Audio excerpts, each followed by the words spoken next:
वक्त वक्त की बात है दोस्तों, वक्त गुजरते देर नहीं लगती। एंड स्टॉक मार्केट में स्टॉक को डबल होने में, ट्रिपल होने में एंड देखते ही देखते मल्टी बैगर होने में भी देर नहीं लगती। जानता हूँ भाई, मैंने बहुत ख़राब जोक मारा है, मैं कोई इतना काबिल एंटरटेनर नहीं हूँ कि मैं लोगों को हंसा सकूँ, लेकिन हाँ थोड़ा बहुत, वो भी थोड़ा बहुत मार्केट की समझ रखता हूँ एंड थोड़े बहुत डेली चार्ट, वीकली चार्ट वगैरह देख लेता हूँ। तो जो मेरी समझ होती है, मैं जिस तरीके से मार्केट को एनालाइज करता हूँ, कोशिश करता हूँ यहाँ पर इस चैनल पर वीडियो के माध्यम से कि पूरी जानकारी जो मैं जानता हूँ वो ईमानदारी के साथ आपके साथ यहाँ पर शेयर करी जाए। सो गाइस, आज की ये वीडियो रहेगी निफ्टी पीएसयू बैंकों के ऊपर। पीएसयू बैंक अभी लाइमलाइट में चल रहे हैं, जिसको भी देखो पीएसयू बैंकों की बात कर रहा है, पीएसयू सेक्टर की बात कर रहा है। आज से 2 साल पहले किसी ने सोचा भी नहीं होगा कि 1600 पॉइंट के आसपास जो पीएसयू बैंक का सेक्टर हमें मिल रहा है, वो 1600 पॉइंट वाला इंडेक्स 2 साल के अंदर देखते ही देखते 4200 के आसपास पहुंच जाएगा। मतलब अगर हिसाब लगाया जाए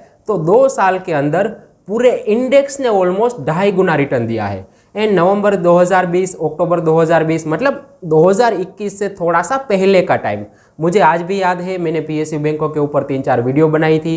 पीएसयू लगभग जितने भी स्टॉक है, मतलब जितने भी दोस्तों पीएसयू बैंकों के स्टॉक है, लगभग उन सारे स्टॉक के ऊपर भी मैं एक पर्टिकुलर वीडियो बना चुका हूँ। एंड 2021 में बार बार आपको बोल चुका हूँ। एंड एक वीडियो का दोस्तों मैंने टाइटल भी रखा था कि लगा लो गले, लगा लो गले, फिर ये हंसी रात हो ना हो। तो भगवान की कृपा से दोस्तों, हालांकि मैं को इतना बड़ा एनालिस्ट नहीं हूँ, लेकिन पता नहीं उस वक्त मुझे क्या सूझा, तो मैं बार बार वीडियो बनाता रहा एंड बार बार मैं आपको बोलता रहा कि भाई पीएसयू बैंकों में यहाँ से इन्वेस्ट करके चलो। ये सारे स्टॉक लगभग ही बोला था, 100% तो कुछ मार्केट में होता नहीं, लेकिन जो मुझे उस वक्त लगा है वो सारी बातें मैंने यहाँ पर आपके साथ शेयर करी थी। तो मुद्दा ये नहीं है दोस्तों, ये सारी बातें हो चुकी, जो होना था वो हो चुका। पीएसयू बैंकों के स्टॉक आपके हाथों से निकलने थे, वो निकल चुके। अब आगे अगर ऐसी कुछ कंडीशन बनती है, आगे अगर ऐसा बिहेवियर, ऐसा माहौल आपकी आंखों के सामने बनता हुआ दिखे, आने वाले टाइम में कुछ खराब खबरें, कुछ खराब बातें टीवी पर आपको बार बार आपके कानों में पड़ती हुई दिखे, तो आपको अलर्ट हो जाना है। एंड ये वाले पैटर्न, ये वाले तरीके के ऊपर आपको एक बार ज़रूर नज़र करनी है। इसके लिए हमें चलना होगा पीएसयू बैंक के जो सेक्टर है पूरा, उसके मंथली चार्ट पर। एंड यहाँ पर मैं आपको बताऊंगा कि मार्केट कैसे लोगों को निकाल कर चलती है। मार्केट कई बार दोस्तों मैंने ये देखा है कि मार्केट को ना जहाँ जाना होता है, पहले वहाँ नहीं जाती जहाँ उसको जाना है। मार्केट पहले वहाँ जाती है जहाँ उसको जाना नहीं होता। तो बहुत सारे लोगों को ये बातें समझ में नहीं आई होगी, क्योंकि इसको समझने में भी मुझे कई साल लगे। तो भाई जिस चीज़ को समझने में मुझे कई साल लगे हैं, तो आपको समझने के लिए इस पूरी वीडियो को एंड तक देखना होगा। अगर समझ में ना आए तो दूसरी बार देखना होगा। एंड में आपको पता चल जाएगा कि मार्केट कैसे लोगों को निकाल कर चलती है। तो बातें बहुत सारी हो गई, भाषणबाजी मैं बहुत खराब करता हूं, मुझे पता है। तो अब सीधा चलते हैं एनालिसिस के ऊपर, सीधा चलते हैं पीएसयू बैंक के मंथली चार्ट के ऊपर। तो 2003-04 में दोस्तों ये पूरा इंडेक्स 860-900 के आसपास ट्रेड किया करता था। एंड 2011 आते आते ये इंडेक्स पूरा ऑलमोस्ट 5,500 यानी कि 5,440, 5,450 के आसपास इसने हाई लगाया। तो ऑलमोस्ट 7 सालों तक पीएसयू बैंक का जो इंडेक्स है, यानी कि लगभग सारे पीएसयू बैंक अप ट्रेंड में रहे। जो कि मैं कई बार आपको वीडियो में बोलता हूं कि अगर आप किसी स्टॉक की, किसी प्राइस की एनालिसिस करना चाहते हो तो एक बार उसका ऑल टाइम चार्ट जरूर देख ले। तो 5,300, 5,400 के आसपास दोस्तों 2011 में टॉप लगाने के बाद ये पूरा इंडेक्स ऑलमोस्ट 10 से 11 सालों तक डाउन ट्रेंड में रहा।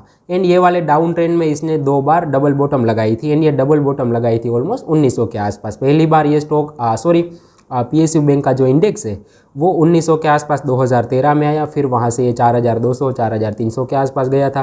फिर वापस इसमें करेक्शन आई, वापस ये 1900 के आसपास आया। तो डबल बॉटम बनाने के बाद दोस्तों यहाँ पर इसने डबल टॉप बनाया। तो ये पैटर्न काफ़ी कंप्लीट हो चुका था। बहुत सारे लोग इसको बाय भी कर चुके होंगे, क्योंकि बहुत सारे लोगों को ये लगा भी होगा कि भाई निफ्टी पीएसयू बैंक जो है उसने डबल बॉटम बना ली है, अब ये ऑल टाइम हाई ऊपर की तरफ 2017 में ही ब्रेक करना चाहिए। लेकिन मार्केट ने कुछ और सोच के रखा था।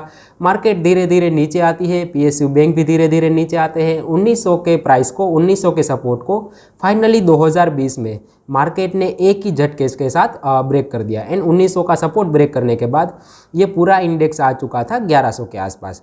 तो आप तो दोस्तों ये बात जानते होंगे, थोड़ा बहुत जो टेक्निकल एनालिसिस समझते हैं वो ये बात यहाँ पर मानेंगे भी कि जब भी कोई बड़ा सपोर्ट ब्रेक होता है, जब भी कोई वीकली चार्ट का या तो मंथली चार्ट का या तो फिर 8-10 सालों का अगर कोई प्राइस सपोर्ट ब्रेक करती है तो बहुत सारे लोग इनमें से निकल जाते हैं एंड बहुत सारे लोग इसको शॉर्ट सेल भी करते हैं। तो शॉर्ट सेल करते हैं, उसने तो पैसा बनाया होगा, लेकिन जो भी लोगों को यहाँ पर मार्केट ने निकाल दिया वो दूसरी बार इनकी तरफ मुड़ कर भी देखे नहीं होंगे।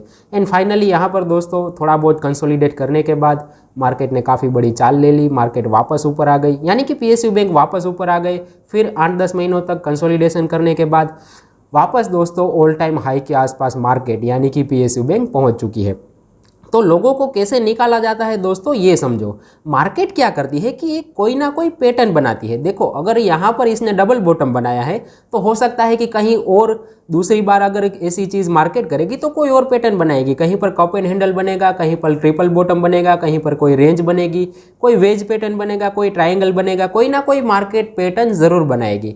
फिर मान लो कि मार्केट को ऊपर जाना है तो मार्केट क्या करेगी कि पहले उसको नीचे की तरफ ब्रेक करेगी ताकि बहुत सारे लोगों को निकाला जाए, मार्केट एक बार हल्की हो जाए एंड ब्रेक करने के बाद थोड़े टाइम तक वो प्राइस नीचे की तरफ खड़ा रहेगा। तो तब तक तो वो पैटर्न वैलिड है दोस्तों, ये पैटर्न ने ब्रेकडाउन दे दिया था। लेकिन पैटर्न का ब्रेकडाउन आने के बाद अगर वो वापस पूरी स्पीड से ऊपर की तरफ आ रहा है तो समझ लेना कि ये प्राइस बहुत सारे लोगों को निकाल कर आया है। जैसे PSU बैंक ने बहुत सारे लोगों को 2020 में निकाल दिया, एक ही झटके में निकाल दिया।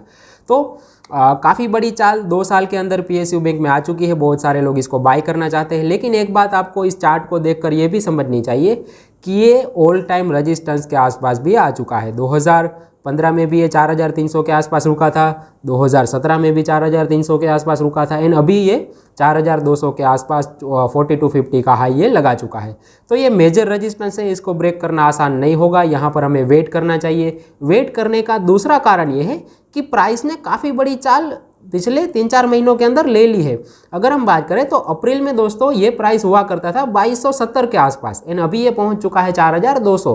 तो ऑलमोस्ट 80% ये पूरा इंडेक्स 7 या 8 महीनों में चल चुका है। तो 7-8 महीनों में अगर इंडेक्स ऑलमोस्ट 70-80% का रिटर्न दे चुका है तो मतलब ये समझो कि स्टॉक तो सारे डबल हो चुके होंगे। तो भाई जो स्टॉक 7 या 8 महीनों के अंदर डबल हो चुका है तो उसको यहाँ पर बाई नहीं करना चाहिए, मेरा ये मानना है।